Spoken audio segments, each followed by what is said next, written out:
Welcome to Bharat, Blissful Wisdom. In this video, let us look into the topic of how Upanishads and Bhagavath Geetha reached Europe.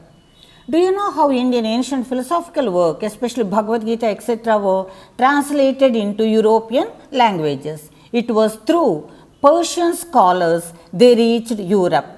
During Akbar's rule, Akbar was the Mughal emperor of Delhi, the Hindu Samskrita Pandits enjoyed royal patronage and were given a chance to participate in royal court along with Persian scholars. Once Akbar heard the Puranas, both Ramayana and Mahabharata, and was very much impressed with the content and the philosophy in them and asked the Persian scholars to translate them into Persia. Later, he also asked them to translate Bhagavad Gita and some Upanishads. He was very much impressed with the beauty of Sanskritam and also the ancient philosophy depicted in Upanishads. It is reported that one or two Upanishads were translated during Akbar time.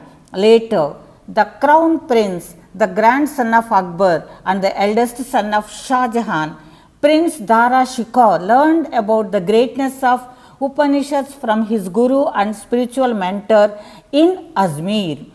Later, he invited Samskrita scholars from Kasi and also Kashmir to Delhi and learned about Sanskritam, and he was very much impressed with the philosophical thought of Upanishads.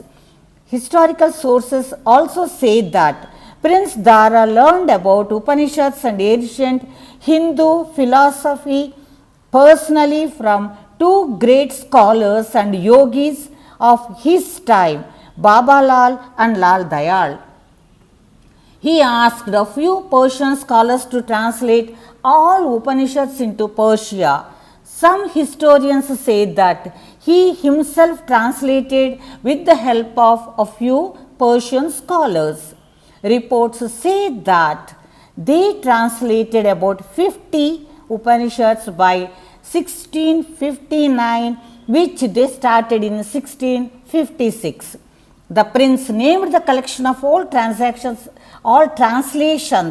as Upanishads. In 1659, the crown prince was brutally killed by his younger brother Aurangzeb to ascend the throne. Unexpectedly, the manuscript of the Persian translations reached the hands of French Orientalist Mr. Duperron. He translated two Upanishads of Persian work into French and Latin. The Latin translation was published in 1812 and French version was never published. Due to a lot of ambiguity, his work could not reach many of the enthusiastic scholars of Europe. Arthur Schopenhauer, a German philosopher, studied this Latin translation of Upanishads for several times because it was not very clear translation and was able to get the core message of it. He was very much excited for getting excellent message.